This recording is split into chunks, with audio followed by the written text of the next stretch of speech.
Oke, kita lanjut. Kita hari ini bahas tentang ini ya, prosesor manajemen atau proses manajemen. Oke, dari rekam. Kalau nggak masuk ngomong ya, benar suaranya.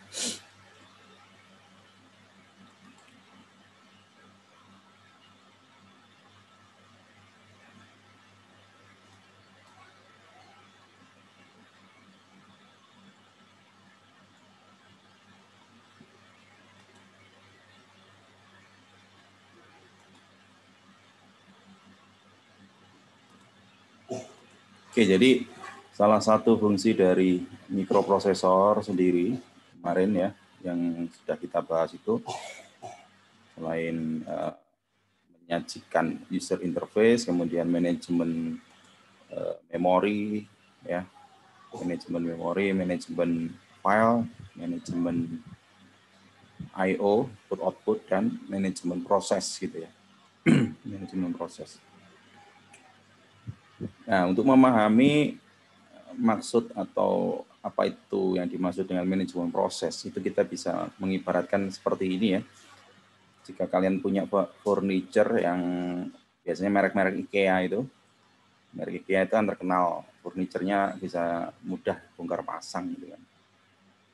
Nah, misalkan ada 20 step ya, kemudian pada saat kalian merakit itu tiba-tiba ada bagian yang lain yang harus diselesaikan gitu misalkan, atau istilahnya ini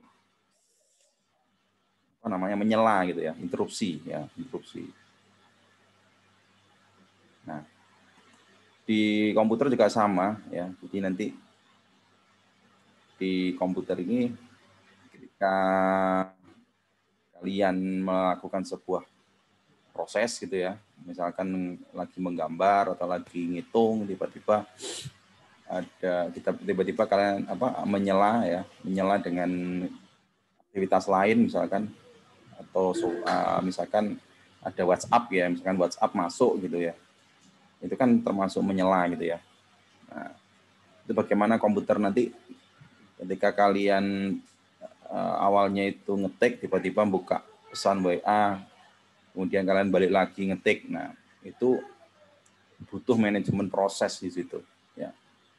Ya, ada proses yang harus dihentikan, di pause gitu, dan membuka proses yang lain. Ketika proses yang sudah selesai, kembali lagi ke proses sebelumnya. Kemudian komputer harus mengingat proses terakhir tadi itu sampai mana. Nah, kayak gitu. Nah, jika kamu pengen tadi ya, masih hubungannya dengan yang tadi, menghentikan apa yang kalian lagi kerjakan tadi, dan kemudian mau misalkan interupsinya udah selesai, kemudian mau balik lagi, mau ngasembli atau merakit barang itu tadi, kalian harus mengingat kan step terakhir tadi itu sampai mana. Nah, kalau udah ingat, oh terakhir di step 4, berarti tinggal lanjut ke step 5. Nah, jadi komputer orang lebih sama, konsep proses manajemen prosesnya juga sama, seperti itu ya. Nah, tapi ini prosesnya yang simultan ya, simultan atau berurutan.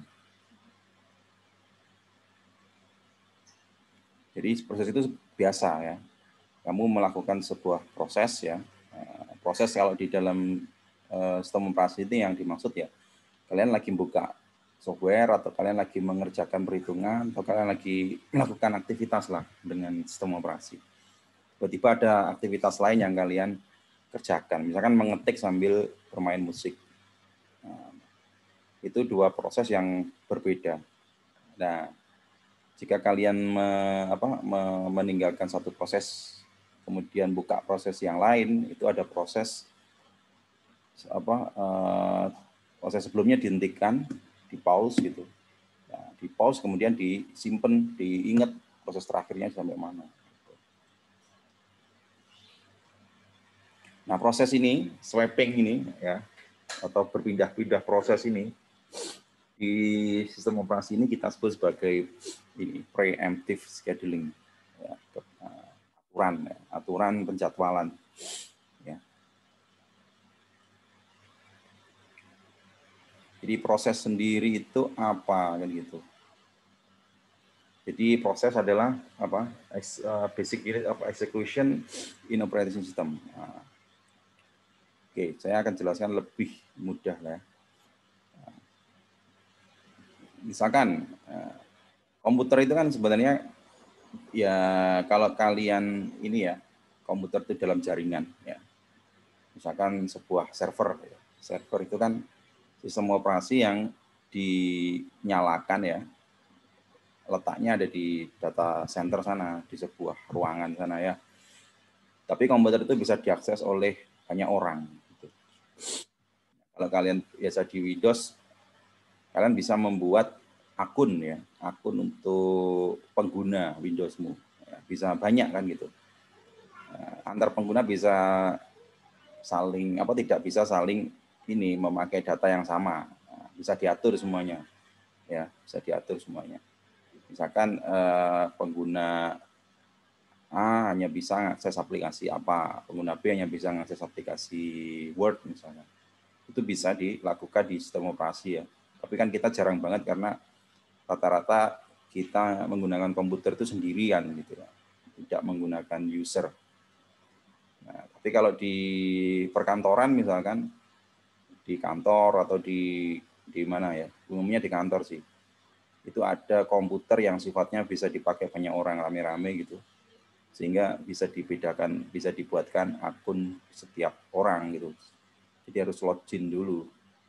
Ya, harus login dulu. Data yang buat dia ya data-datanya dia, aplikasi yang dia install ya aplikasinya dia. Itu bisa dibuat seperti itu sebenarnya. Di Windows pun juga sama, apalagi di Linux ya. Di Linux ini karena biasanya dipakai untuk server, nah server itu yang gunakan kadang banyak ya, adminnya nggak hanya satu gitu, sehingga manajemen user itu mesti kepake gitu. Nah, gimana kalau misalkan orangnya itu make bareng gitu ya? Ini dalam arti ini berarti komputer server ya. Kalau komputer fisik ya kan nggak mungkin ya. Gimana layarnya keyboardnya satu, intinya satu kan pasti mikirnya akan gantian gitu ya. Tapi kalau komputer itu kita letakkan atau kita posisikan sebagai server yang bisa diakses dari manapun, kan sangat memungkinkan user itu mengakses bareng ya melalui jaringan ya, bisa pakai remote ya, software remote kayak VNC atau pakai pakai putih juga bisa, VNC juga bisa, banyak ya. Nah, banyak softwarenya. Nah, itu sangat memungkinkan tuh dipakai bareng. Nah, ketika dipakai bareng gitu, ini sebuah PC, dua orang pakai, ini satu dari Jakarta gitu ya, yang satu dari Surabaya. Nah, ini menggunakan resource yang sama atau yang mengakses CPU yang sama. Nah, disinilah komputer akan memanage ya proses gitu. Karena bisa aja gitu ya, user ini beda, tapi aplikasi yang diakses sama. Misalkan dua-duanya membuka Microsoft Word, ya aplikasinya kan sama itu, diinstalnya ya, misalnya cukup sekali gitu. Tapi diakses dua orang yang berbeda. Nah, ini berarti dia merunning sebuah program atau aplikasi yang sama. Tapi mempunyai, tapi dia bekerjanya dalam proses yang berbeda. Gitu. Dimanage oleh prosesor manager ini. Nah, jadi programnya boleh sama, tapi prosesnya dibedakan.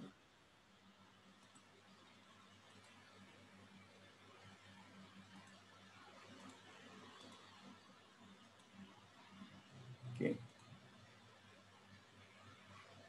Kemudian, nah, prosesor manager itu cara kerjanya gimana? Prosesor manager ini atau proses manajemen ini terbagi jadi dua. Ya. Ada dua manajer, ada dua manajer ya. Satu yang namanya job schedule, yang kedua ada proses scheduler. Nah, ini contohnya ya. Jadi keduanya ini bekerja ini ya. Jadi proses scheduler dia akan bekerja setelah job scheduler bekerja. Ya, jadi yang pertama kali menangani sebuah proses ya itu adalah job scheduler. Gitu.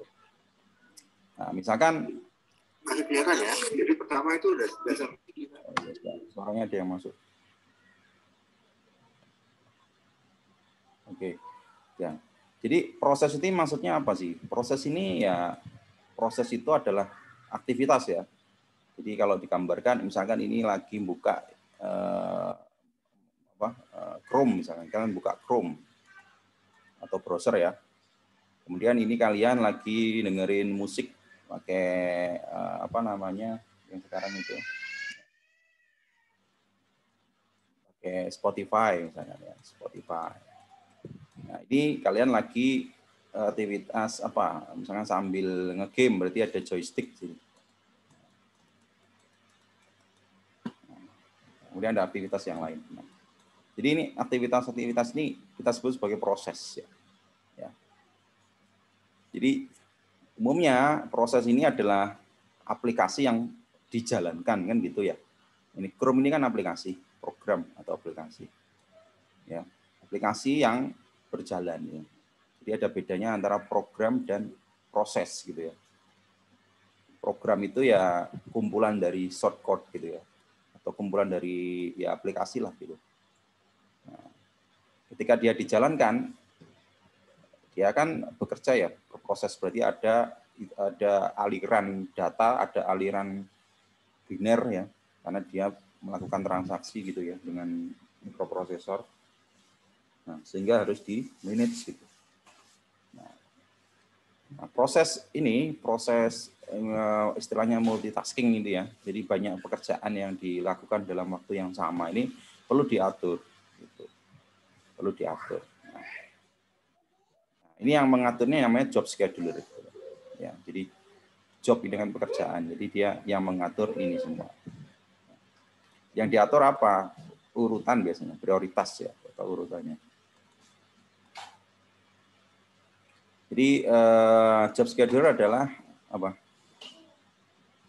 Collection atau kumpulan dari proses tadi disebut sebagai job ya. Jadi ini mulai dari 5, 4, 3, 2, 1 ini kita sebut sebagai job gitu ya. Kemudian ketika operating system queue, apa itu queue? Queue itu adalah antrian. Ya. Jadi ini tadi ada antrian gitu loh. Jadi mana dulu yang kerja? Ya, misalkan kalian buka browser dulu, buka apa dulu. Secara teori kan yang dibuka pertama berarti dia antrian pertama ya, ya kan? Nah itu kan berarti ada semacam antrian gitu, antrian untuk diproses oleh mikroprosesor di sini di bawah sini. Nah, jadi job schedule itu mengatur antrian itu tadi.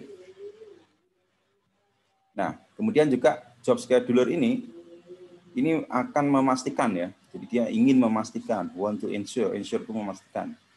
Jadi job scheduler ini ingin memastikan bahwa semua komponen di operating system itu bisa sibuk semua. Maksudnya di mikroprosesor itu kan ada banyak register ya, ada banyak memori, kemudian ada juga komponen-komponen ALU dan lain-lain. Jadi job scheduler itu untuk memastikan kalau komputer itu bekerja optimal gitu. Jangan sampai ada yang nganggur gitu. Memorinya jangan ada yang kosong. Kenapa? Ya ini kaitannya dengan performa ya kan, performa dari sebuah komputer gitu. Makanya sistem operasi ini penting karena dia itu kalau sistem operasinya nggak punya job scheduler gitu, walaupun prosesornya itu bagus gitu ya, dia nggak akan bisa bagi pekerjaan gitu loh. Ya. Jadi job scheduler ini udah benar-benar sebagai seorang manajer gitu ya, dia yang mengatur. Punya rumah, punya hotel bagus gitu, tapi nggak bisa apa kunjungannya sedikit kan juga. Ya bagaimana caranya biar rame kan gitu. Sama seperti itu, job scheduler dia memastikan bahwa semua komponennya itu bisa terpakai, nggak ada yang idle atau nganggur gitu. Nah, sehingga optimal. Nah, contoh kita berpikir sebuah program ya atau aplikasi ya. Kita kan kemarin kalian udah bisa buat program ya pakai bahasa C misalnya. Let's think about this program ya. Program ini kalau dibagi dia itu punya ini bagian-bagian ya. Yang pertama dia ngambil dari inputan. Ini kan program buat penjumlahan sama pengurangan. Nah, yang pertama dia mau ngambil data dari I/O, input output. Maksudnya ini ngambil data dari inputan keyboard ya. Jadi kita masukkan nilai A berapa kayak kemarin tuh, nilai B berapa. Pakai C-in ya kemarin. Nah, itu berarti program ini harus mengakses hardware atau I/O, input or output ya. Ya, dia harus reading from keyboard. Nah, kemudian kan output akhirnya ditampilkan lagi ke I/O kan, ditampilkan lagi ke hardware yaitu layar, ya. Layar komputer, ke LCD atau monitor. Nah, berarti ada proses pertama dia baca I/O, yang kedua dia mengeluarkan ke I/O-nya atau input output-nya. Kemudian di tengahnya ini ada proses yang harus dilakukan di dalam mikroprosesornya atau di dalam CPU-nya, ya. Proses komputasi perhitungan ya gitu. Nah, bagaimana kita bisa during computation ya yang tengah itu. Nah, beberapa program ya beberapa program komputer itu banyak yang pakai apa ya, yang dia itu mengakses I/O ya, graphic program. Nah, ada juga program yang dia itu kayak ini, kalau ini tadi, ini banyak I/O-nya ya, karena program ini dia baca, kemudian dia juga harus mengeluarkan. Nah, kayak misalkan program game itu kan juga banyak I/O-nya ya, dia baca joystick, kemudian dia mengeluarkan ke layar. Nah, itu program itu banyak bekerja untuk mengakses I/O gitu, mengakses input output. Nah, jadi program bisa kita klasifikasikan juga, ada program yang dia itu banyak mengakses I/O. Contohnya adalah mengakses grafik ya. Contohnya adalah kalian waktu nge-game gitu. Kemudian waktu dengarkan musik juga itu mengakses sound kan gitu. Mengeluarkan sound, atau waktu live. Nah, kayak gini kan dia nginput suara, kemudian mengeluarkan output kan gitu. Nah, ada juga program yang dia itu banyak di komputasinya gitu, banyak yang di CPU-nya, I/O-nya juga cuma sedikit. Contohnya apa? Ya waktu ngitung program-program matematika misalnya, kalian masukin formula, misalkan A plus B plus D berapa nilainya, kemudian di enter, dia akan melakukan proses perhitungan yang sangat besar, yang sangat berat gitu ya. Nah itu kan fungsi I/O-nya hanya dipakai waktu masukkan nilai sama mengeluarkan nilai. Tapi beban pekerjaan terberat adalah waktu melakukan perhitungan komputasi. Nah, jadi ada program yang semacam ini. Contoh lain ada program untuk artificial intelligence, machine learning, itu I/O-nya sedikit, itu data masuk sekali aja. Nanti CPU-nya yang akan mikir keras ya. Dia harus melakukan perhitungan yang sangat luar biasa, gede itu machine learning itu. Nah, jika digambarkan, diilustrasikan, program itu bisa macam-macam ya, bisa yang misalkan kalian ngakses, misalkan ya ini contoh. Ini maksudnya apa nih? Ini gambaran untuk yang sebelumnya, yang hijau yang banyak, hijaunya yang banyak. Nah, hijaunya yang banyak itu berarti program ini banyak mengakses I/O. Kalau yang merah muda ini, yang pink ini yang banyak, berarti dia banyak mengakses CPU gitu. Sehingga kita gambarkan aja, ini program yang banyak mengakses I/O. Misalkan kalian di sini nge-game ya, ini nge-game, gitu. Ini nge-game, kemudian ini apa ini? Ini banyak mengakses I/O juga. Misalkan musik. Nah, di sini kalian komputasi ya, melakukan program komputasi, misalkan ngitung pakai mesin learning. Gitu. Jadi ini apalagi, ini perhitungan juga, ini perhitungan. Nah, ini dijalankan bareng ya.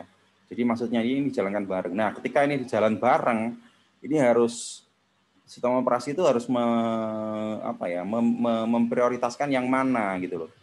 Apakah yang sini dulu yang diproses berurutan atau gimana gitu. Nah, ini heavy itu maksudnya berat gitu ya. Jadi dua software ini, dua aplikasi ini, dua proses ini dia itu pekerjaannya berat di I/O-nya. Kalau yang ini dia software ini dia melakukan pekerjaan yang berat di CPU gitu. Nah, kemudian bagaimana job scheduler akan mengambil job ini, memperlakukan proses-proses ini. Nah, ini kelihatan ya di sini. Nah, dia akan swapping ya, dia akan melakukan swap.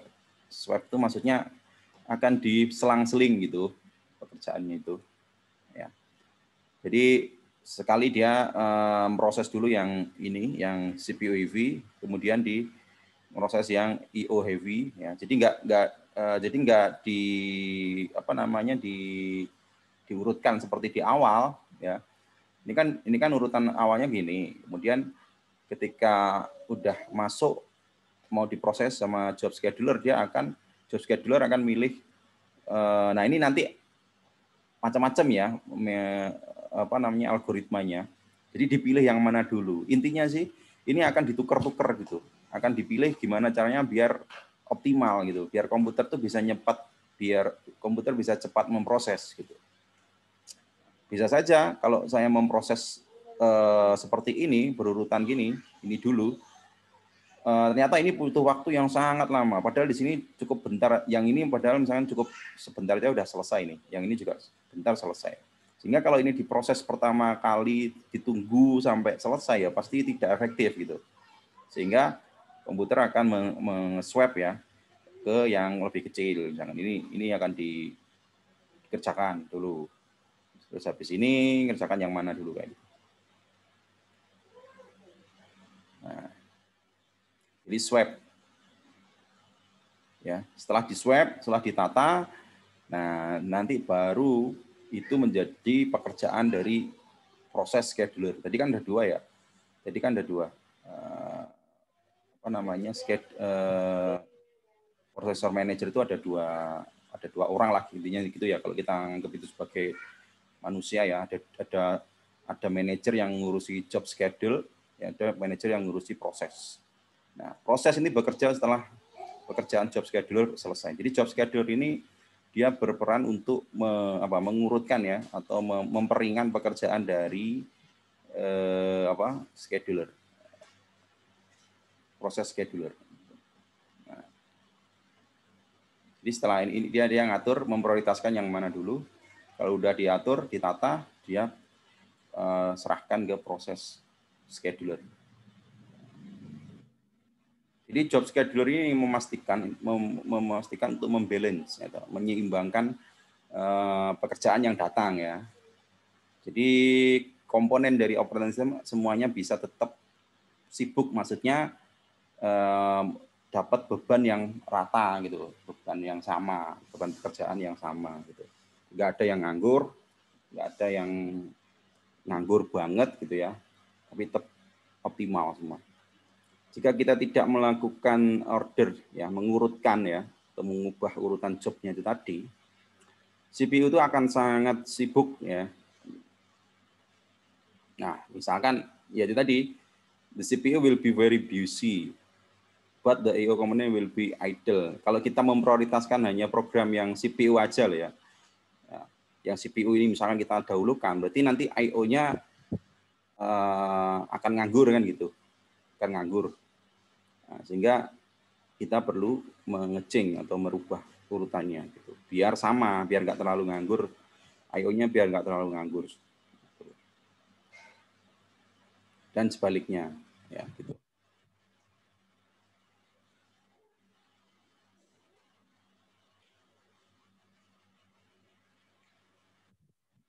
Oke. Nah, jadi pekerjaan di manajemen proses ini pertama di take off oleh atau diambil oleh job scheduler. Nah, kemudian kalau job scheduler udah kerja, dia kerjaan berikutnya akan diambil oleh proses scheduler.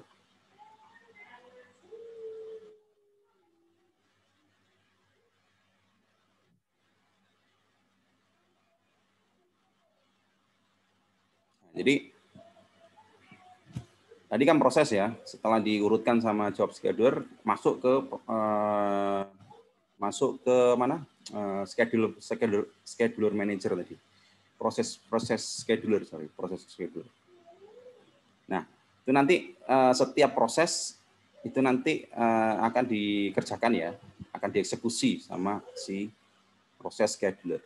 Nah, setiap proses tadi akan punya status ya, akan punya status karena nanti pekerjaannya prosesnya itu bisa juga nggak dikerjakan secara berurutan, tapi bisa saling didahulukan yang mana, jadi bisa berubah urutannya. Nah, contohnya waktu ada interupsi itu tadi, misalkan kalian harus mengerjakan harus memutar musik, harus mengganti musik misalkan, berarti yang awalnya kerjaannya urutan itu harus terhenti karena kalian mengalami interupsi gitu.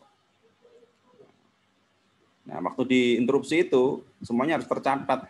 Misalkan waktu nulis tadi itu terakhir sampai mana.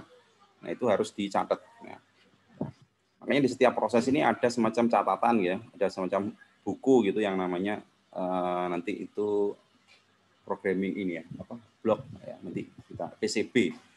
Nanti kita bahas di berikutnya. Jadi semacam buku yang menyimpan status dari sebuah proses.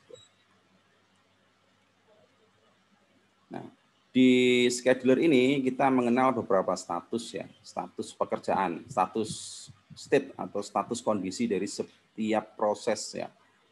Misalkan ketika sebuah proses itu tadi ya, proses itu yang benar-benar ini ya, ini proses. Ketika proses itu masuk ke job scheduler ke sini ya, berkumpul di sini atau ditangani oleh job scheduler ini kita kasih nama statusnya itu sebagai whole. Ya. Nanti ketika mau diproses ke berikutnya ke proses scheduler itu nanti dia akan berubah status ya, dari whole menjadi ready. Nah, kemudian nanti kalau diproses dijalankan ada proses namanya running gitu, ada proses waiting. Jadi setiap kondisi itu ada namanya nanti. Kalau tahap awal waktu proses itu masuk ke job scheduler, kita set itu sebagai statusnya itu sebagai whole. Nah, ketika job scheduler ketika masuk ke proses scheduler ya, statusnya diubah menjadi ready. Di dalam proses scheduler itu nanti ada banyak proses ya. Nanti di sini kita akan mengenal yang namanya thread gitu ya. Ada proses, ada thread dan gitu. Ada banyak. Nah, jadi di dalam proses scheduler itu program akan bekerja ya, running gitu ya. Nah, kalau running dia akan dikasih status running. Nah, misalkan ada proses interupsi. Interupsi itu apa? Interupsi itu misalkan ya itu tadi awalnya kalian ngetik biasa di Word, kemudian kalian mau ganti lagu di Spotify atau mencari lagu. Berarti pengetikannya tadi itu di waiting, di stop, di pause gitu ya. Dan dia akan dikasih status waiting. Ya. Karena dia akan merunning program proses yang lain. Nah, gitu ya. Kemudian kalau finish ya finish. Kalau udah selesai misalkan kalian udah selesai ngetik disimpan finish kan gitu. Di close programnya kan finish. Itu yang perlu jadi catatan ya. Jadi setiap proses ya, setiap proses tadi itu ada statusnya. Nah, status-status ini yang nanti yang dimainkan ya sama ya, operating system. Ya, whole ini posisi masih di job scheduler. Nah, kalau udah di sini ini posisi udah masuk di proses scheduler. Nah, ini kan ada proses interupsi gitu kan. Ada banyak aktivitas di sini tuh. Think about traffic light ya, urutannya seperti ya secara defaultnya itu berurutan ya, urutannya itu mulai dari ready, kemudian lampu kuning ready itu warnanya gini ya, waiting ya, berarti berhenti ya maksudnya, merah. Jadi terus kalau hijau jalan gitu. Ya, semacam inilah. Jadi proses ini perlu dikasih tanda gitu loh. Kasih tanda seperti traffic light ini. Ya, kalau nggak ada ini ya komputer bingung lah nanti intinya sih gitu.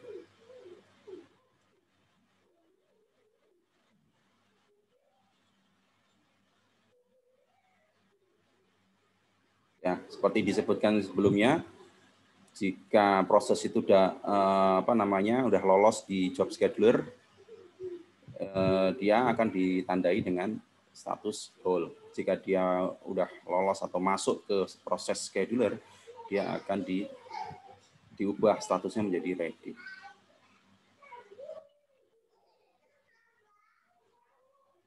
Nah, disinilah nanti yang akan ruwet ya, dan ini yang ada banyak metode, ada banyak arsitektur dari sistem operasi ya, yang akan membedakan di setiap sistem operasi juga. Itu di sini. Jadi bagaimana kita memilih ya, atau memproses tadi. Karena tadi kan kalau dari job scheduler udah selesai ya pekerjaannya, dia akan masuk ke sini, ke proses scheduler ini. Nah, di proses scheduler ini berarti kan dia juga ada antrian di situ.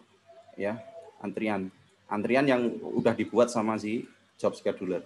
Nah, ini bisa diubah-ubah sama si proses. Nggak selalu dia akan mengambil yang urutan pertama tuh ini, dua ini, enggak ya. Jadi ada yang dilihat dulu prioritasnya yang mana gitu. Jadi ada algoritma di sini. Algoritma itu cara kerja ya. Atau pilih yang mana lah intinya sih.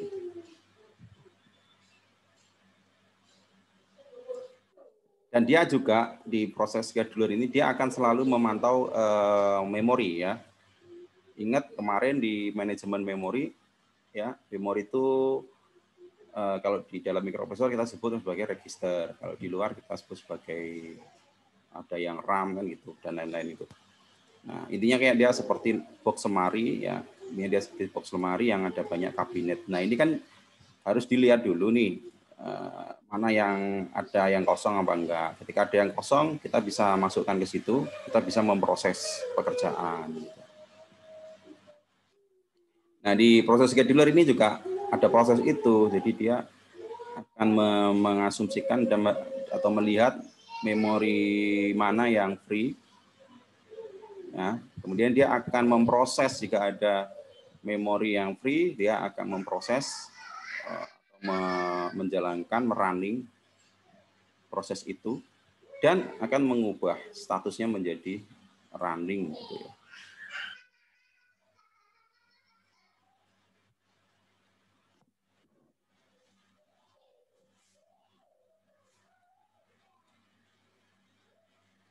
Nah, seringkali itu ada yang namanya interupsi gitu ya. Itu tadi kenapa dikatakan sering ya, karena perilaku user ya. Kita aja kayak misalkan kita pakai komputer itu jarang yang kita itu stuck di satu aplikasi. Pasti kita pindah-pindah aplikasi itu ya. Buka browser, belum selesai satu tab, buka tab baru. Oh, saya sambil buka Facebook, sambil buka yang lain. Nah, buka yang lain. Itu semuanya ada interupsi di situ ya. Yang dikatakan nggak ada interupsi itu gimana ya? Kalau misalnya kalian buka Google Chrome, kalian buka Wikipedia misalkan. Ya di situ dibaca terus sampai habis, terus di close, terus buka tab baru lagi. Nah, itu baru berurutan. Tapi kalau kalian bukanya itu dibuka Wikipedia, ditinggal ya biar dia buka dulu, kemudian kalian buka website lain. Nah, itulah proses interupsi di situ. Ada proses interupsi di situ. Ya. Nah, proses interupsi itu, nah kalau dalam kasus itu tadi ya, kalau dalam kasus buka web itu tadi, itu tidak pakai bukan lagi konsep proses ini, tapi nanti ada kelanjutannya, itu pakai threading ya, pakai thread. Jadi thread itu dia berada di dalam sebuah proses. Nah, nanti kan kita bahas sendiri. Ya. Jadi urutannya itu ya itu tadi ya. Dari awalnya itu program itu dijalankan ya, itu tadi. dia akan antri, kemudian dia akan ditentukan urutannya sama si job scheduler, ya. Setelah ditentukan scheduler, dia akan masuk ke proses scheduler, ya. Nah, di proses scheduler ini dia kan akan di running tuh. Setiap proses kan ada di running. Nah, di dalam setiap proses itu juga ada dipecah-pecah lagi, dia punya anak lagi, istilahnya sub proses. Nah, ini yang kita sebut sebagai thread, ya. Contoh proses kita akan buka Google Chrome, ya, itu tadi Google Chrome misalkan, atau Mozilla.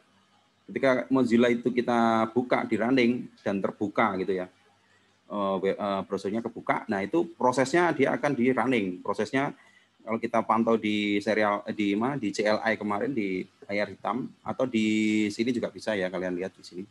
Ya, kasih lihat. Nah, di sini activity monitor kalau di mana, di Apple ya, kalau di Windows sama kayaknya activity juga. Nah, di sini akan kelihatan nanti, oh ini Safari. Safari ini nama proses gitu loh. Nah, ketika nanti kita buka di dalam Safari itu, kita buka tab banyak. Nah, itu berarti dia numpang di dalam proses ini. Berarti ya anakannya ini, atau child-nya, atau subproses dari proses yang namanya Safari. Nah, proses subproses tadi, atau proses yang numpang di dalam proses utama itu, kita sebut sebagai thread, ya. Nah, jadi nanti thread-nya ini yang akan nambah. Nah, gitu. Nah, kalau prosesnya ini kita matikan, thread-nya ini pasti akan mati. Ya sama kayak waktu kita buka Safari ini, kalau kita close, semua tab akan keluar, akan close, akan mati. Tapi kita bisa berpindah-pindah atau mematikan tab-tab ini kan. Tab ini kita matikan, misalnya kita tutup. Ini berarti kita mematikan thread. Thread ini berdiri di bawahnya proses. Jadi seperti itu ya, sistem operasi dia melakukan manajemen itu.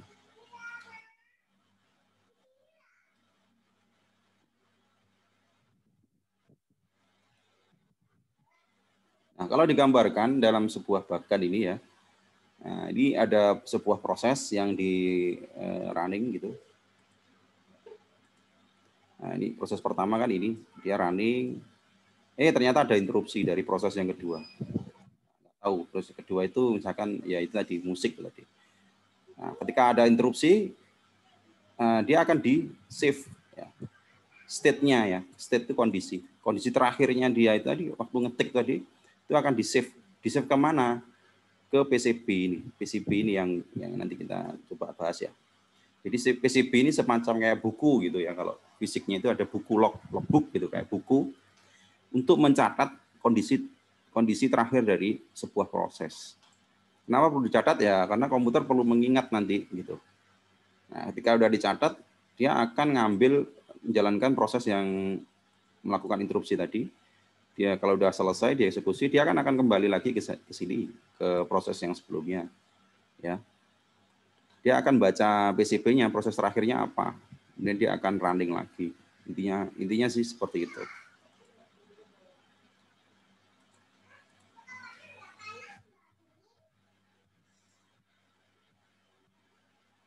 Nah, ya ini schedulernya.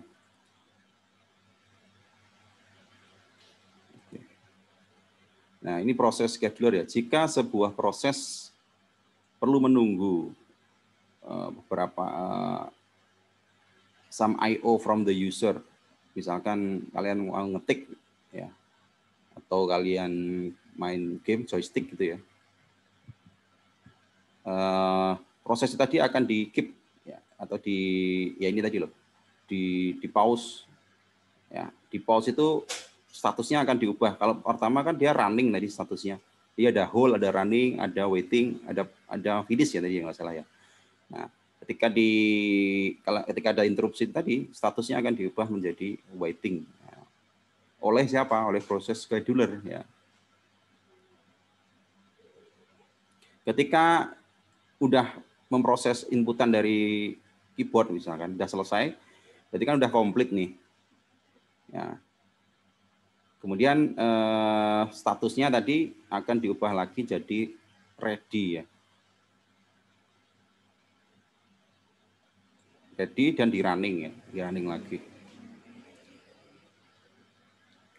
Kemudian akhirnya kalau kalian sudah selesai melakukan proses tadi, selesai itu maksudnya gimana ya? Misalkan kalian tutup Safari-nya, kalian tutup misalkan.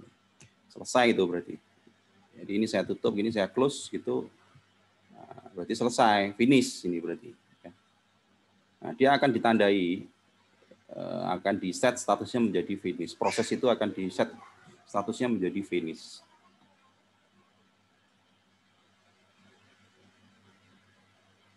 Jadi status ini, perubahan status ini akan dihandle oleh proses scheduler. Nah, ini fungsinya proses scheduler di situ. Nah, dia juga akan menginformasikan ke mana? Ke job scheduler ya. Tentang proses penyelesaiannya tadi. Oke. Oh, gini. Jadi gini. Ini kelihatan ya. Nah, ini ya.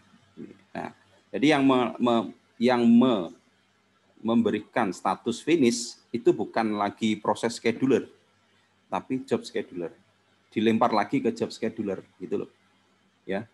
Jadi job scheduler itu dia punya dua peran berarti di sini ya. Satu, dia ngurutkan dulu waktu kalian buka software tadi, diurutkan dulu, akan disediakan diberi status whole, kemudian akan dikirim ke proses scheduler. Di proses scheduler semuanya diproses ya, semuanya akan di running. Nah, ketika running itu ada tiga kemungkinan, tiga kondisi. Ada yang posisi running, ready itu siap untuk running ya. Ready, running, atau ada interupsi. Kalau ada interupsi namanya waiting. Nah, kalau udah di running dan selesai, dia akan menginformasikan ke job scheduler untuk mengubah status proses tadi menjadi finish, intinya sih gitu. Nah, kemudian tadi ada istilah PCB ya, atau proses control block. Jadi setiap proses itu tadi ya, misalkan kalian waktu buka Safari itu tadi, Safari itu browser ya, Safari itu browser. Kalau di Apple atau Mac namanya Safari. Kalau di kalian mungkin pakai Google Chrome atau apa, kecuali yang pakai Mac ya. Nah, jadi itu proses tadi, setiap proses itu kan tadi harus diubah-ubah kan nilai statusnya, ada yang whole, ada yang ready, running, waiting, dan finish. Nah, itu disimpan di mana? Itu disimpan di sebuah buku ya, atau sebuah kita sebut sebagai PCB ini, proses control block. Jadi dia mengkolek atau menyimpan apapun ya, deskripsi dari sebuah proses. Nah, bisa diibaratkan seperti sebuah paspor atau buku lah, buku identitas. Jadi setiap proses tadi dia itu punya satu buku untuk nyimpen apa aja. Nah, yang disimpan itu banyak ya. Nah, sini kita lihat yang disimpan ada proses ID. Nah, proses ID itu apa? Jadi proses itu punya ID. Gimana ya? Kalau kalian pakai, kemarin ada tuh yang di UAS itu yang bisa ngekill proses ya, ada yang nampilkan proses. Nah ini sorry, PID ini. Jadi ini proses ID. Misalkan kalau di Linux, kalau di sini kan gampang ya, kalau di Windows, kalau di sini di Mac kita bisa klik kanan end task gitu ya. Atau kalau di Windows sering kan kalian not responding, kemudian kalian buka task manager itu, terus klik kanan end task gitu kan. Itu sama kayak ngekill. Kalau di Linux kita sebut sebagai ngekill ya, ngekill sebuah proses atau membunuh sebuah proses. Nah, kalau di perintah di CLI Linux itu kita ketik caranya kill min p ID-nya berapa. Jadi 2415. Berarti nanti proses Safari ini akan dimatikan, akan di-close. Nah, tergantung di sistem operasinya ya.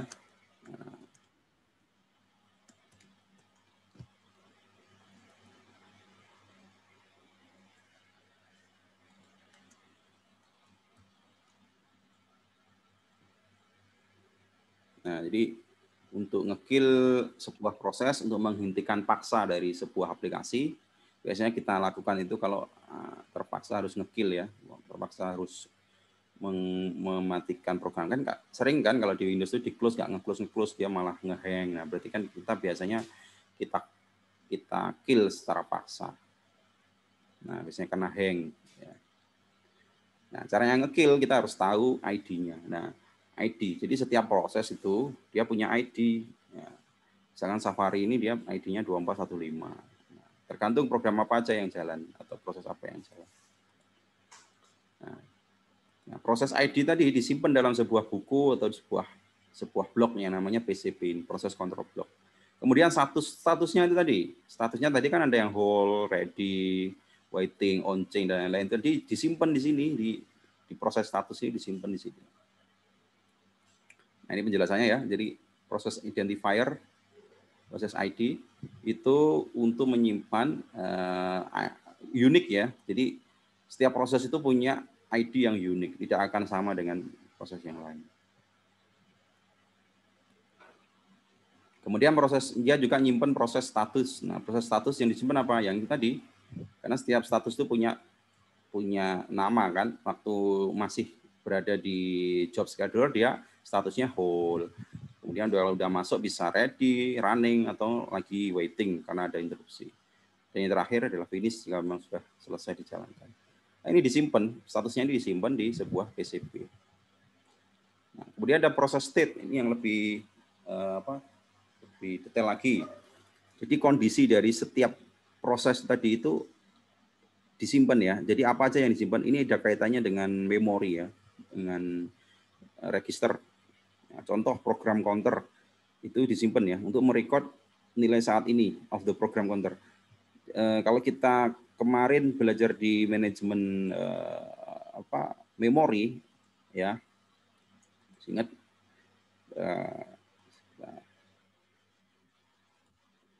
kemarin kan kita punya program misalkan A plus B gitu kan, kita coding pakai pakai C misalkan. Nah ini itu program ya, kemudian program yang kita tulis di bahasa C ini kan kemudian istilahnya di-compile ya, di-compiler menjadi bentuk biner kan gitu, atau menjadi bahasa assembly atau bahasa yang dimengerti oleh komputer ya, dia akan berubah jadi biner lah intinya sih gitu. Nah ini kan program ini kan disimpan ya kan, disimpan dulu di sebuah memori, sebuah register. Nah, registernya tergantung ya komputernya, mikroprosesornya berapa bit ya kan, 32 atau 64. Kemarin bedanya apa 32 sama 64? Bedanya di lebarnya ini ya, lebar lemarinya ini ya. Nah, kalau programnya besar, dia itu kan bisa aja disimpan tidak cukup dalam satu buah bilik ini, sehingga dia harus disimpan karena kan ini rangkaian biner ya. Nah, kalau programnya itu gede, banyak, nggak cukup nih disimpan dalam satu ini, dia akan disimpan di blok-blok berikutnya kan, gitu, disimpan di sini. Kalau di sini nggak cukup, dia juga akan di sini. Nah, ketika kita merunning sebuah program, ketika program ini mau kita jalankan, kita kan harus baca ini, komputer kan baca ini kan, programnya itu apa sih maksudnya? Oh, A ditambah B. Ibaratnya baca skripnya ini loh, baca skripnya ini. Nah, berarti dia baca skrip ini kan sama dengan dia itu baca urutan kode di sini kan, urutan biner yang disimpan. Nah, proses urutan ini dia akan dikerjakan secara berurutan sama si komputer ya, di running lah. Nah, ini ada urutan ini yang di sini program selanjutnya ada di sini nih. Nah, yang ngasih tahu program selanjutnya ada di sini itu adalah program counter ini. Ya. Jadi program counter itu untuk menunjukkan lokasi memori berikutnya, kode yang akan dieksekusi atau binary yang akan dieksekusi.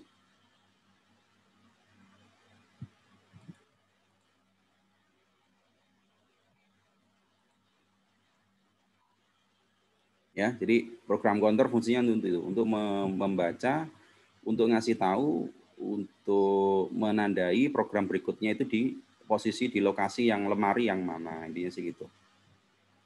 Kemudian ada untuk menyimpan register konten ya. Register konten.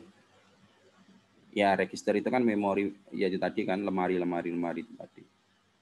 Ada banyak ya yang disimpan di situ ya. Kalau misalkan di situ ya tergantung softwarenya, tergantung aplikasinya itu aplikasi apa. Kalau aplikasi perhitungan ya dia akan menggunakan berapa banyak lemari. Nah, itu kan semuanya akan disimpan di sebuah register. Makanya intinya sih sebenarnya ya tadi di komputer itu permainan register sebenarnya atau memori. Karena apa?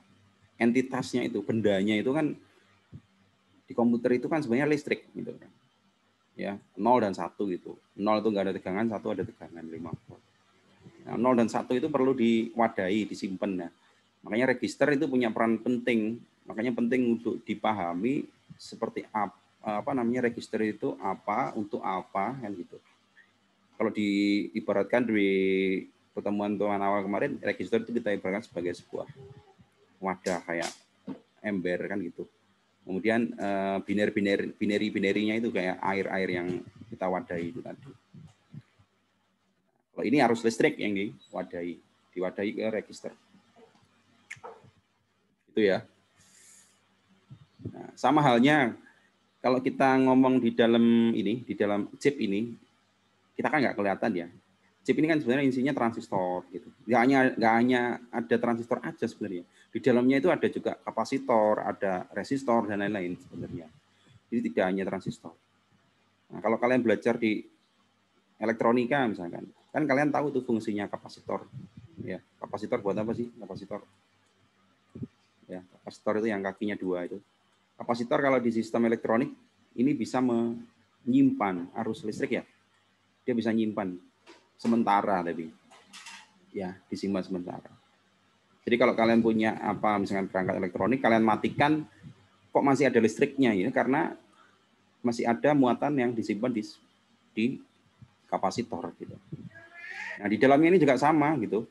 Di dalamnya ini juga sama, di dalam IC di dalam mikroprosesor itu register-register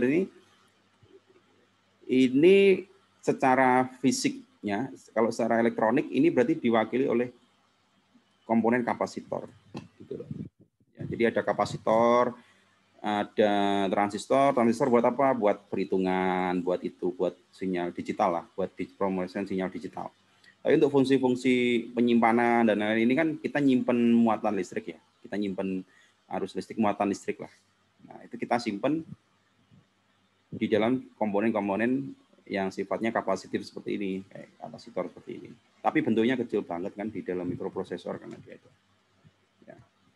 Jadi menyimpan binary itu sama halnya menyimpan muatan listrik sendiri gitu. Makanya orang kok hebat banget ya, orang zaman dulu dia bisa.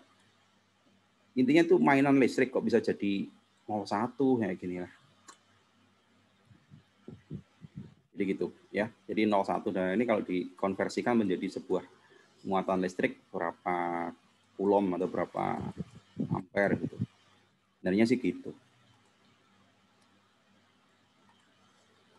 Nah, kemudian yang disimpan lagi apa nih informasinya di buku itu tadi. Register, main memory. Nah, ini memori-memori yang ada di situ, di komputer situ itu disimpan juga. Dia akan merecord all important information dari memori. Nah, ini kan digambarkan memori atau register itu kan seperti lemari-lemari gini. Ya, dia akan record tergantung softwarenya ya, tergantung prosesnya yang tadi. Misalkan program perhitungan dia pakai memori mana aja ya dia akan record di sini. Beda dengan misalkan kalian lagi YouTube-an atau lagi main video, nulis yang lain, pasti register yang dipakai juga beda-beda lagi gitu. Nah, ini disimpan dulu, disimpan di PCB juga. Kemudian resource itu record, dia akan merecord resource yang dialokasikan ke setiap job. Ya. Contoh kalian mau waktu ngeprint ya, ngeprint itu kan juga sebuah proses ya. Jadi kalian udah ngetik gitu kan, udah ngetik terus kalian klik file print gitu. Nah, kemudian print. Dia akan masuk ketika kalian klik print, dia akan diantrikan ke job scheduling ya. Kemudian job scheduling tadi dia akan memproses, dimasukkan ke proses scheduler ya, proses scheduling. Nah, kemudian proses scheduling kan dia akan menghubungi printer kan, dia akan menghubungi I/O, input output tadi, ngakses I/O yaitu ngakses printer gitu. Nah, dia ngakses printer itu kan butuh alamat printernya di mana, kan gitu. Nah, kalau dalam hal ini printernya itu model jenis printer yang jaringan ya, kan ada tuh printer-printer yang dia itu kita bisa ngeprint dari sini, padahal printernya itu ada di ruangan sebelah gitu, atau di mana misalkan di ruangan bawah misalkan. Itu kan kita bisa hubungkan pakai kabel LAN itu, pakai jaringan. Nah, otomatis printernya itu punya IP. Nah, ini IP address dari alamat tadi, printer tadi itu disimpan di prosesnya ini tadi, ya, di prosesnya ini, di PCB-nya tadi itu disimpan. Sehingga waktu masuk antrian di dalam proses scheduler, si proses scheduler kan tinggal ngelihat ininya aja. Oh, alamat printernya di 192 berapa tadi? Di 172.242. Sehingga dia akan menghubungi printer di alamat ini, gitu loh ya. Jadi penting fungsinya PCB ini dia nggak hanya nyimpen status, tapi juga nyimpen informasi yang memang pakai buat menuntaskan sebuah proses. Nah, kemudian ada juga proses priority. Nah, ini nanti di yang lebih expert lagi ya. Jadi di proses scheduler itu akan ada algoritma yang dipakai atau aturan-aturan yang dipakai buat memproses sebuah job ya. Memproses sebuah job. Jadi akan ada yang istilahnya nanti apa namanya ya prioritas lah. Ada yang didahulukan dulu, ada yang nggak didahulukan. Nah itu disimpan ya, prosesnya itu disimpan disimpan statusnya gitu di dalam proses priority. Terus yang terakhir, udah ya, accounting. Nah, kalau accounting ini dia informasi umum ya. Nah, contohnya dia informasi tentang CPU-nya, ada 3 CPU, waktu hidupnya CPU ini udah berapa jam. Ini ada nih, kalau kita lihat di sini tuh kelihatan nih. Nah, ini. Kan ini ya. Nah, ini kalau kita double klik, ini ada statistik di sini. Nah, ini informasi-informasi ini yang disajikan oleh ini accounting ini. Jadi contoh thread yang jalan misalnya 9 ya. CPU-nya udah hidup 4 jam 51 menit misalnya gitu ya. Jadi informasi-informasi umum. Nah, itu akan disimpan di setiap proses. Nah, secara gambarannya biar jelas itu misalkan sebuah proses Safari tadi itu punya ID prosesnya 457 ya. Statusnya lagi waiting nih, berarti dia lagi diinterupsi sama program lain ya atau proses lain. Kemudian di sini di state-nya proses state-nya dia program counter berikutnya ya, program yang harus dijalankan berikutnya ada di alamat 245. Ini alamat register ini gitu. Kemudian register yang dipakai atau memori yang dipakai ada register 1, register 2, isinya datanya 23 atau ini nggak tahu ya, ini alamat apa ya. Pokoknya intinya sih ini menginformasikan tentang register, alamat register. Intinya sih gitu ya. Nah.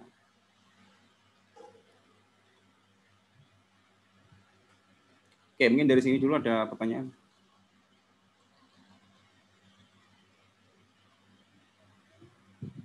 Ini sampai jam berapa berarti? Jam 20 menit ya? Kurangi 20 menit ya? Nah, jadi di dalam proses scheduling itu ada aturan ya, ada policy. Policy itu aturan. Ya, di prosedurnya ada aturan atau algoritma itu tadi. Ya, policy-nya itu hanya bermaksud untuk memanajemen proses tadi. Misalkan gimana caranya buat mendapatkan many job, buat menyelesaikan banyak job secepat-cepatnya. Ini gimana caranya? Nah, ada policy atau aturan untuk mencapai ini, menyelesaikan job sebanyak-banyaknya, itu bisa dengan cara apa? Run only short job. Jadi yang di running yang jobnya yang kecil-kecil. Misalkan kalian pakai software kalkulator 5x5 ini kan kecil. Nah, berarti itu yang akan diproses dulu. Kalau web browser tadi berat ya, karena buka web browser itu berat, tidak hanya membuka, tidak hanya sekedar buka software, ya. Jadi Safari ini berat nih, nggak hanya buka software, tapi di belakang layar tuh dia juga harus menghubungi kartu jaringan, grafik apa kartu networknya, buat ngambil data, menghubungi, nge-request ke server. Kemudian ada proses balikan lagi ngambil data, terus mendisplaykan datanya. Nah itu berat ini, prosesnya itu besar, jobnya ini gede. Nah, beda dengan job yang misalkan kita pakai kalkulator, ini kan jobnya kecil nih. Nah, kita cuma pakai kalkulator gini kan nggak berat gitu ya, cuma prosesnya langsung dari memori ke memori, langsung lokal lah istilahnya gitu. Nah, yang jelas yang seperti ini akan bisa didahulukan ya. Jadi ini ada beberapa kemungkinan, ada beberapa aturan yang bisa dipakai. Run job without interruption. Jadi interupsinya nggak diproses gitu. Ya. Karena yang bikin lama itu kan interupsi program-program interupsi itu tadi. Nah, bisa dengan kemungkinan ini ya. Nah, kemudian ada policy lagi gimana caranya meminimalkan waktu responnya. Maksudnya gimana caranya untuk memastikan bahwasannya request itu bisa diselesaikan secepat-cepatnya. Ini bisa dilakukan dengan cara menscheduling ya, yang banyak job-job yang banyak berhubungan dengan I/O itu didahulukan dulu. Misalkan yang ngambil dari keyboard, yang ngambil dari joystick ya. Ini cocok kalau buat orang ngegame ya. Orang ngegame itu gimana caranya respon time-nya itu cepat gitu ya. Respon time-nya cepat gitu. Respon waktu ngeklik ke kiri ya cepat. Mobilnya cepat belok ke kiri gamenya. Nah, itu berarti harus memprioritaskan job yang berhubungan dengan I/O. Dan komputasinya tidak diprioritaskan. Nah, memastikan bagaimana job bisa diselesaikan secepat-cepatnya atau waktu penyelesaiannya. Nah, ini proses scheduling bisa melakukan dengan cara apa? Mengurutkan atau menschedule yang banyak komputasinya. Contoh ya mesin learning tadi yang banyak perhitungannya. Nah, dan yang berhubungan dengan I/O tidak dijadi prioritas. Nah, kemudian meminimize waiting time. Ya, meminimize waiting time berarti biar interupsinya nggak terlalu lama-lama banget. Dapat di-save itu dapat dicapai ya, dapat dicapai dengan mengurangi jumlah user. Nah, ini. Jadi kalau tadi itu di awal tadi saya katakan sebuah server itu bisa diakses bareng oleh beberapa user langsung. Semakin banyak user, prosesnya bisa semakin banyak, dan ini berkaitan dengan waiting time tadi. Jadi prosesnya akan banyak interupsi ya, banyak interupsi karena banyak user sih. User yang sana mau duluan, yang di sini mau duluan dan lain-lain kan itu interupsi. Nah, ini kalau kepingin waiting time-nya cepat ya jangan banyak user yang mengakses komputer itu atau CPU-nya itu.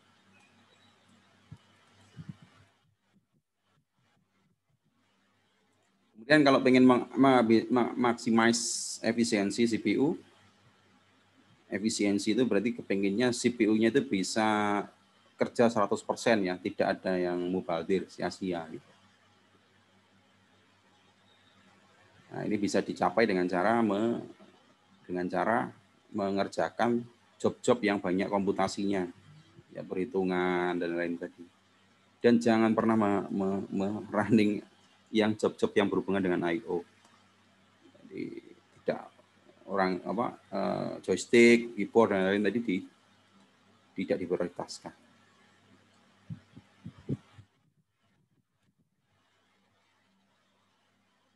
Ini ensure fairness for all job. Give everyone waktu yang sama, waktu pemrosesan yang sama.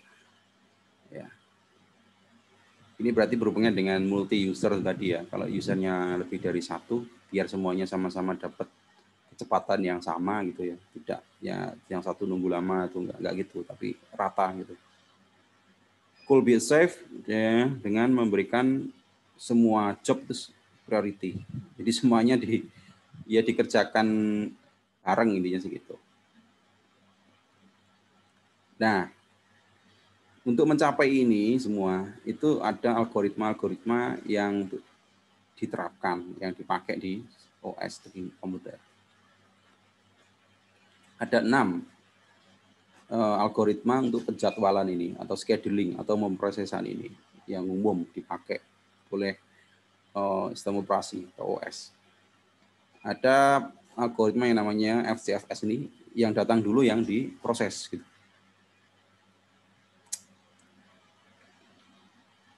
Ada shortest job next. Nah, ini kayaknya yang itu tadi, yang jobnya kecil tadi, yang job nggak panjang kayak kalkulator dan lain-lain yang akan diproses duluan.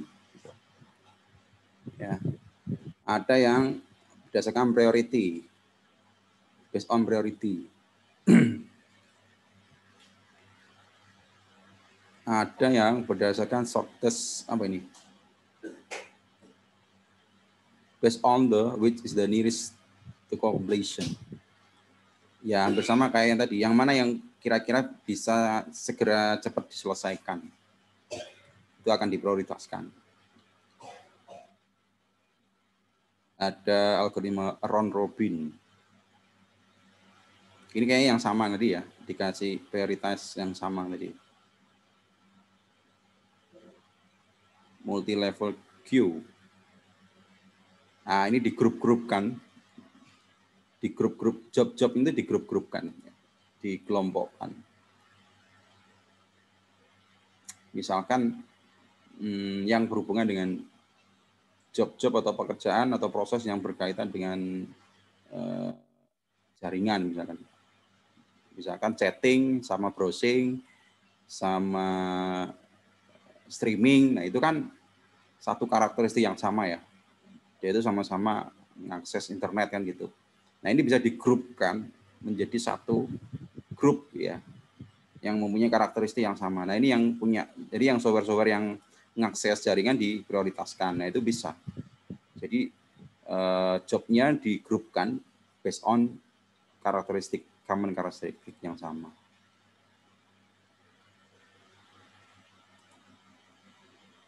Nah, itu contoh 6 ini, udah habis ini.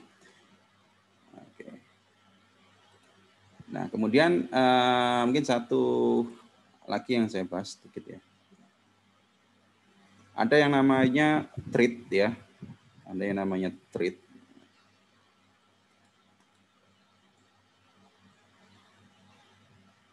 Nah, jadi thread itu apa sih? Thread itu? Thread itu adalah subproses ya. Jadi yang saya jelaskan tadi. Jadi thread itu adalah subproses. Nanti kalian bisa baca di sini. Ya. Gambarannya, gampangnya gini aja.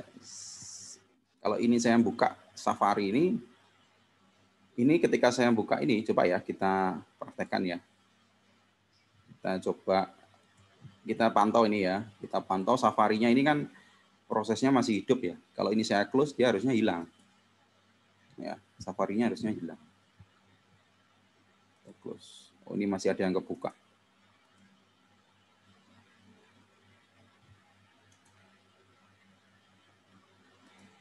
Nah, hilang kan?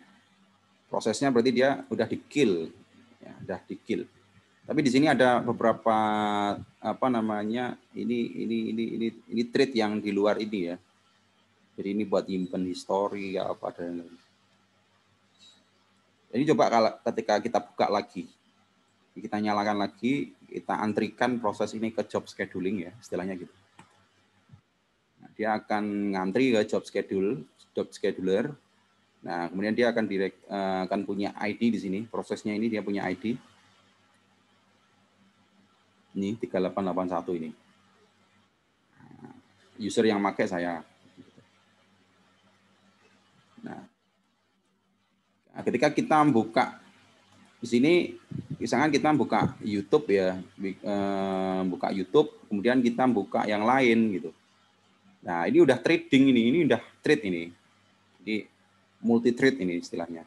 Karena ini proses ini belum selesai, masih proses dan kita udah buka menjalankan buka tab yang lain, mengajarkan proses yang lain. Jadi kalau digambarkan ya, ketika proses itu tadi dibuka ya, dia ngantri ke job scheduling, kemudian masuk ke proses scheduling, kemudian dia dikasih status ready, nah, kemudian udah running gitu kan. Nah, ketika running dia akan running terus ya. Selama ini belum di close dia akan tetap running. Nah, ternyata di dalam kita buka nyalakan proses Google Chrome ini, Safari ini, kita buka banyak tab. Nah, tab itu bisa diibaratkan gini gitu loh. Nah, yang kita sebut sebagai thread. Nah, misalkan thread yang pertama kalian buka YouTube, thread yang kedua buka Facebook, buka Twitter, buka Gmail kan gitu, buka web yang lain. Nah, proses ini kan umumnya kalian melakukan ini kan yang ini dibuka dulu, diketik, masih loading, kalian udah buka tab baru. Berarti kalian udah buka thread baru gitu. Kalian di sini buka Facebook, yang ini belum selesai, buka tab baru lagi, buka Twitter. Nah, kok bisa nih proses-proses ini bekerja tidak saling ini ya. Kalau ini udah konsepnya nggak pakai interupsi dan lain-lain. Jadi interupsi itu adalah antar proses. Jadi antar proses, bukan antar thread. Apa maksudnya? Kalau saya buka software baru, misalkan kalkulator, nah itu proses yang berbeda lagi. Kalkulator itu proses. Nah, kalau saya buka misalkan software yang lain lagi, misalkan software Adobe PDF atau Zoom. Zoom itu proses baru lagi. Kalkulator proses baru lagi. Nah, ini dilihat ini prosesnya ini sejajar ini. Ini antar proses. Nah, ini antar proses. Nah, yang dimaksud interupsi itu tadi ada proses waiting dan lain-lain itu. Itu proses swapping atau berpindah antara proses satu dengan yang lain ini. Jadi tiba-tiba saya mau menghitung pakai kalkulator, tiba-tiba saya mau buka PDF, buka Spotify. Nah, ini ada proses interupsi. Nah, interupsi itu antar proses ya. Nah, tapi di dalam setiap proses, kalau kalian buka tab ini dengan tab ini bukan interupsi namanya. Ya, ini memang multi threading ya. Jadi dia bisa buka banyak thread, tapi masih dalam satu proses. Paham ya? Jadi sub proses istilahnya ya. Sub atau anak dari proses itu namanya sub proses atau trading atau thread. Nah, sekarang pertanyaannya gini, kenapa kita perlu belajar ini gitu? Ya karena kita biasanya orang komputer ya, komputer science ya. Orang komputer science itu kan kalau kalian paham ini, kalian bisa jadi arsitek software gitu loh. Jadi membuat sebuah software sistem operasi, misalnya bikin Windows ya. Bikin Windows itu susah. Kenapa? Karena di dalamnya harus paham tentang register, ya, manajemen memori, manajemen proses itu harus paham. Ya, bagaimana menciptakan sebuah sistem operasi yang cepat, ya, yang nggak hanya tampilannya bagus ya, tapi cepat, stabil, tidak gampang ngehang, stabil lah intinya gitu. Nah, itu berarti orang-orang computer science atau computer engineer setidaknya harus paham proses dari sebuah komputer bekerja, mikroprosesor bekerja. Ya. Khususnya bidang kalian kita ya. Kalian kita ini kan sebenarnya teknik komputer sebenarnya. Nanti yang akan kalian bahas nanti depannya ada embedded system ya seperti itu. Kalian sekarang udah belajar elektronik. Elektronik itu basicnya dari ya kok komputer ini sebenarnya kan elektronik semua yang dimainkan ini semuanya adalah besaran-besaran listrik ya. Ada arus dan tegangan. Gitu. Biner itu sebenarnya kan arus dan tegangan. Ya, jadi kalau ditanya orang biner itu apa sih? Apa itu huruf? Bukan kan? Sebenarnya kalau dilihat secara mata telanjang gitu, fisiknya itu adalah sebuah listrik gitu. Nol tegangan 0 dan tegangan 5 volt atau 3 volt. Disimpan, memori disimpan. Yang disimpan itu apa gitu kan? Apakah yang disimpan itu teks, yang disimpan itu data itu apa kan gitu. Nah, sebenarnya yang disimpan itu adalah muatan listrik, makanya kita kenal komponen yang namanya kapasitor. Kapasitor itu punya karakteristik bisa menyimpan muatan listrik, tergantung kapasitornya. Yang ada kapasitor yang gede yang namanya kapasitor bank itu. Nah, itu kalau penuh bisa meledak. Ini kalau kalian ada komponen elektronik meledak itu karena kadang biasanya kapasitornya yang meledak. Udah penuh atau bocor atau dia udah penuh nggak, ibaratnya ya tandon air diisi penuh ya tumpah kan gitu. Data itu ya ini sebenarnya, data itu muatan listrik yang disimpan gitu loh. Ya. Data. Jadi RAM, prinsip kerja RAM, kemudian apa namanya? Register dan lain-lain. Tapi beda ya sama yang volatil ya. Yang hard disk itu tidak memakai konsep kapasitor, tapi dia pakai konsep yang saya jelaskan kemarin itu. Kalau pakai hard disk lama, dia itu ada disk ya, ada disk, dia itu bahannya kalsium, karbonat kalau nggak salah, karbon pokoknya. Itu kalau dikasih magnet, dia itu bisa berubah susunannya. Nah, susunannya inilah yang diidentikan ke dalam sebuah data 1 dan 0. Nah, jadi konsepnya beda. Volatil itu, ini volatil, sorry. Ini kapasitor itu volatil. Jadi nyimpen muatannya ini hanya sementara. Kalau listriknya mati kan ini habis, hilang kan gitu. Tapi kalau hard disk dan lain-lain itu nggak nyimpennya nggak pakai kapasitor, tapi dia benar-benar disimpan di dalam material karbonnya tadi. Yang disimpan apa? Yang disimpan adalah formasinya. Ya, semoga kalian paham lah yang kemarin ya jelaskan. Jadi konsep menyimpan data. Oke, mungkin dari sini ada pertanyaan mungkin. Boleh diskusi.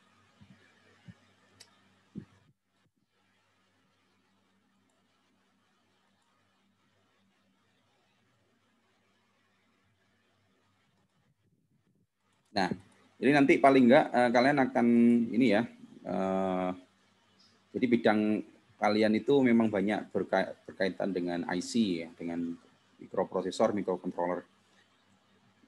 Setahu saya kalau kalian udah belajar sekarang udah menggunakan mikrokontrol ya, udah bagus berarti di praktikum sensor itu kan udah ada diajari pakai ESP8266 ya. Itu salah satu bentuk mikroprosesor atau mikroprosesor yang single task istilahnya gitu. Ya. Jadi yang kita pelajari sekarang ini mikroprosesor ya. Mikroprosesor. MCP. Nah, nanti ada yang namanya mikrocontroller. Nah, itu yang kalian gunakan sekarang ESP8266, ESP32 itu mikrocontroller. Mikrocontroller adalah versi sederhana dari mikroprosesor. Kalau mikroprosesor itu bisa buat nonton TV ya kan, ngedit video dan lain. Jadi tugas-tugasnya itu bisa macam-macam. Tapi kalau mikroprosesor dia memang disetting untuk single purpose ya. Makanya namanya single purpose, satu tujuan. Nah, dia hanya bisa nangani input output. Nah, bisa nangani grafik, nggak bisa nangani itu. Nah, konsepnya kalau kalian udah paham MC mikroprosesor masuk ke si mikrocontroller lebih mudah. Konsepnya sama, cuma ini malah lebih sederhana. Nah, gitu. Oke, itu ya. Mungkin hari ini diskusinya sampai sini dulu.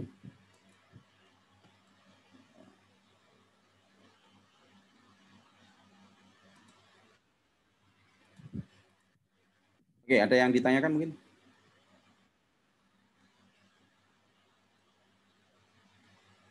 Oke, kalau nggak ada nanti rekamannya saya kasih ya. Untuk UAS nanti insya Allah ujian, bentuknya ujian. Jadi video-videonya ini nanti dipahami karena saya nanti akan keluarkan soal. Uraian ya, jadi uraian. Di misalkan konsep job scheduler tadi, proses scheduler, termasuk cara memahami mikroprosesor yang kemarin itu, manajemen memorinya. Pokoknya yang ada di video lah. Oke, baik. Terima kasih. Kalau nggak ada pertanyaan, kita lanjutkan minggu depan. Selamat siang. Assalamualaikum warahmatullahi wabarakatuh. Waalaikumsalam warahmatullahi wabarakatuh. Waalaikumsalam.